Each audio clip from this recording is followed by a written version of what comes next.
Hi, I'm Weston. I love talking about the Rangers, and I'm here to talk about Game 33 of the regular season. Rangers win 4-0 over the Tampa Bay Lightning.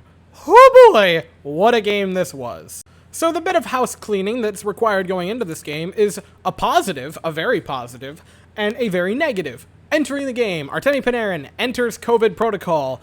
So you're down probably your best offensive player, so that's kind of rough. You're going to need someone else to step up.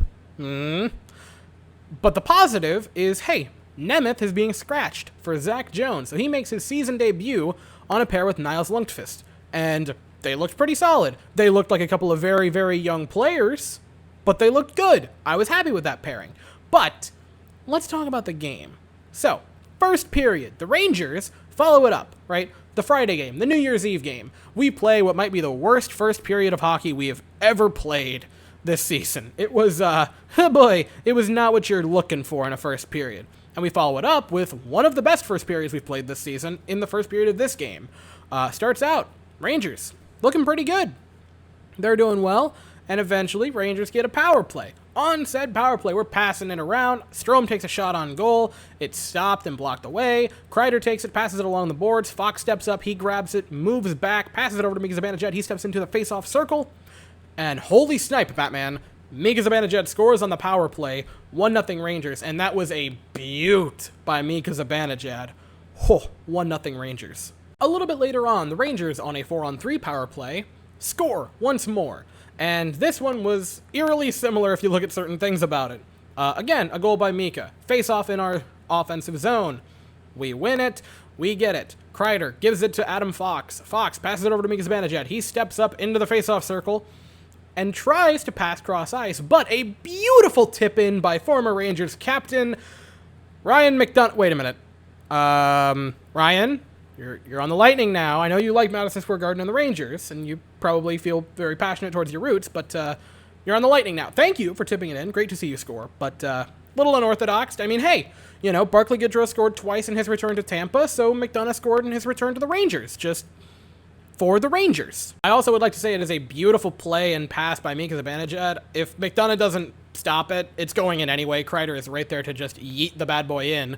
But these two goals are eerily similar on stat sheets. Both came on the power play. Both were secondary assists by Kreider, primary assists by Fox, and scored by Mika Zibanejad. So eerily similar to make the Rangers, or to put the Rangers up 2-0.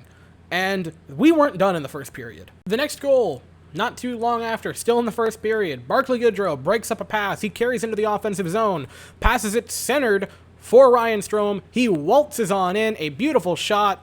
Sergachev tried to block it, but he was kind of left in no man's land to defend against Ryan Strome.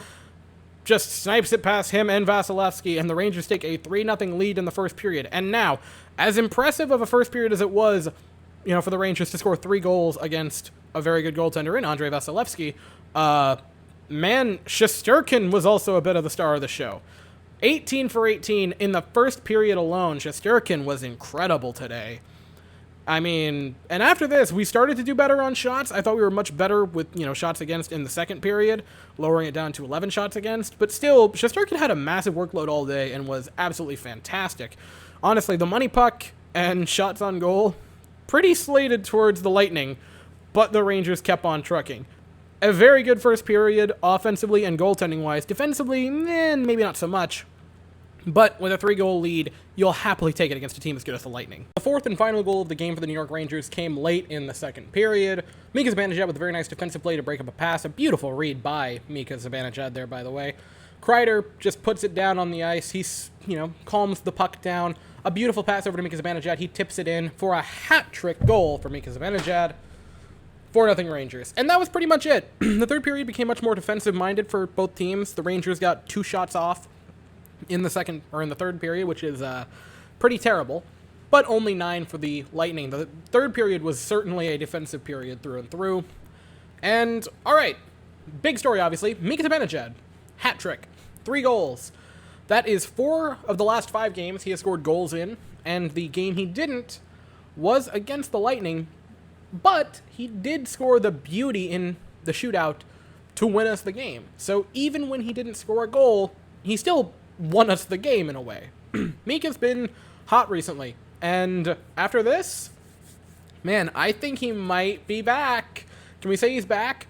And certainly, we can say this, Shesterkin's back.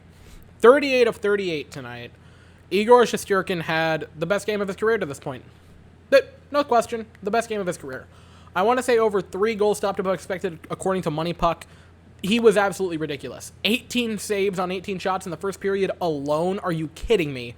Shesterkin was just different tonight. Mika was fantastic. And along with that, Kreider also had a great game.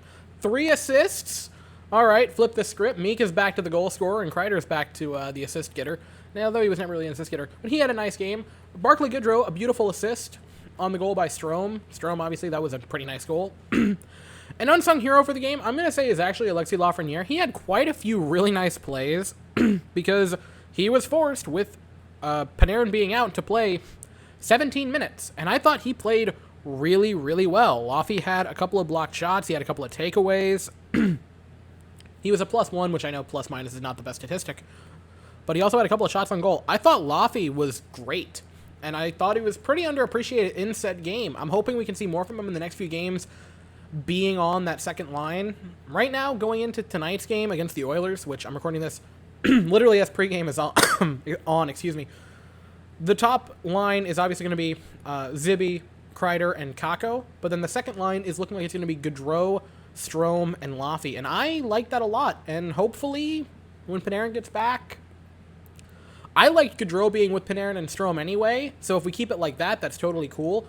Or if it's Laffy with Panarin and Strome, I wouldn't mind seeing that either. Honestly, there's a lot of ways we could go with the top 6 once Panarin's back from COVID protocol, though I do believe it's nothing to be overtly concerned with. I think it's just, I believe he's asymptomatic, last I heard. That was the update that I saw. I could be wrong. But yeah, a great game. One of the better games the Rangers have played this season. Shots against were not the best, but offensively we played really good, and we stuck it to the reigning 2-time Stanley Cup champions. They took the first 2 games, I believe. Is that the full series? We play once more. We play in March. Ooh, I might have to head back over for that one. Anyway, that is it for this video about yesterday's game. Literally, pregame is on for tonight's game against the Oilers, so I'll be back in a couple of hours to talk about this one. Hopefully we get another win. And that's all I got. So, thank you all so very much for watching. I hope you all have an absolutely fantastic day, and as always, go Rangers.